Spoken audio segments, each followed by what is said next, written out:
Welcome to this episode of Hear It from a Huskie. I'm Dr. Laurie Fiorenza, and today I'm joined by Lee Williams, the transition specialist here at Oak Park and River Forest High School. Mr. Williams, thanks so much for joining us. Thank you. Can you tell me a little bit about your position here at Oak Park? What does a transition specialist do? Absolutely. Thank you.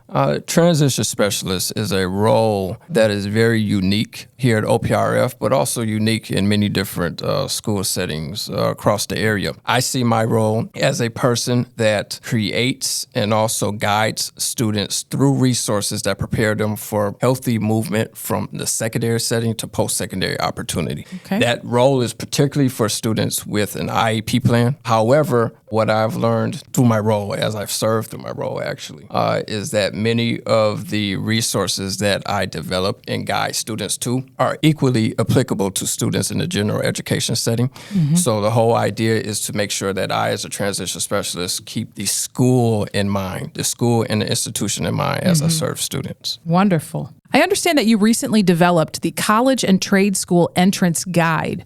What is that guide and how is it supporting our students? Yes.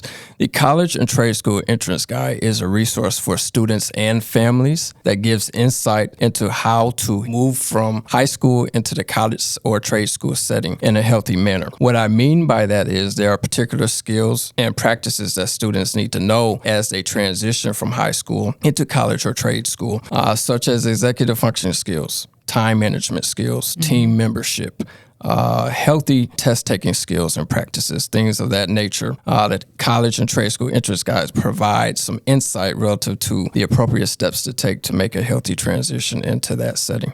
So in addition to identifying the skills necessary to transition from the high school setting to post-secondary, does it give any information to our families and students about how to improve those skills? Absolutely. So there is a particular section within the guide that is highlighted as active learning. And what we like to do with our students as we think about movement from the secondary to the post-secondary setting is to encourage them to take ownership of their education and their learning. So we highlight active learning as a way to help students realize that they're actually moving into an active learning setting. So that means that they take initiative. They take the initiative to speak to their teachers or professors about their needs.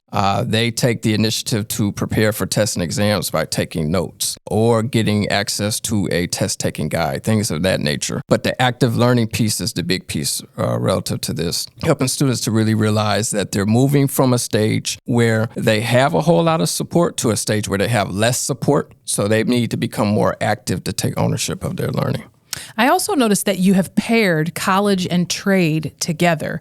I think that's really important because here at Oak Park, we know that whatever path a student chooses, whether it's college or a trade school, a vocational school, that these are very viable and important educational opportunities for our students. Can you speak a little bit about that and why you blended those two together? Yes, of course. So many times within the high school setting, when students think about their movement from high school to post-secondary opportunity, they automatically think about college. And that's not a negative thing. However, there are additional opportunities that students can explore as they think about learning post-high school. So we pair college and trade school learning to make sure that students realize the same skills that you would need to move successfully into the college setting. You would need that in order to move into trade school.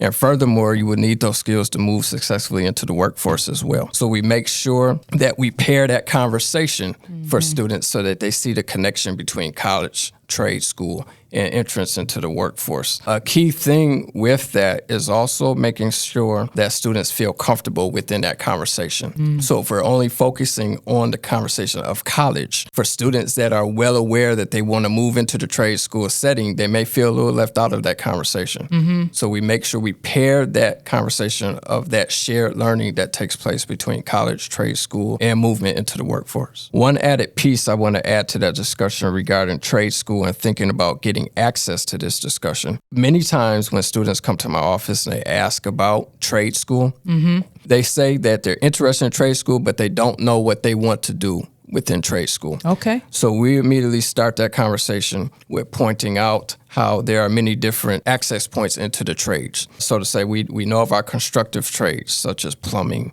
carpentry, painting, etc. But there are also trades such as cosmetology trades, medical trades, information technology. We make sure we expand that conversation. So as you think about getting access to this resource, also think about expanding that conversation, and also feel free to reach out to us about tips how to expand that conversation. That sounds great. I know that a lot of students may not be aware of the different trade opportunities we have here at Oak Park and River Forest High Schools. Yes. So if a student or a parent is interested in obtaining this college and trade school entrance guide or getting more information, how can they contact you? I can be reached at lwilliams, LWILLIAMS, at OPRFHS.org. If you send me an email and request access to the college and trade school entrance guide, I will definitely share that with you via email. I've also shared this resource with many of our teachers and counselors, so you can ask them for access to this resource as well. They should be able to share that with you. If they cannot, they know to contact me where we can share that resource. I hope they reach out and connect with you, Absolutely. Find out a little bit more. So thank you so much for joining us on this episode of Hear It From a Huskie. Appreciate you. Thank you.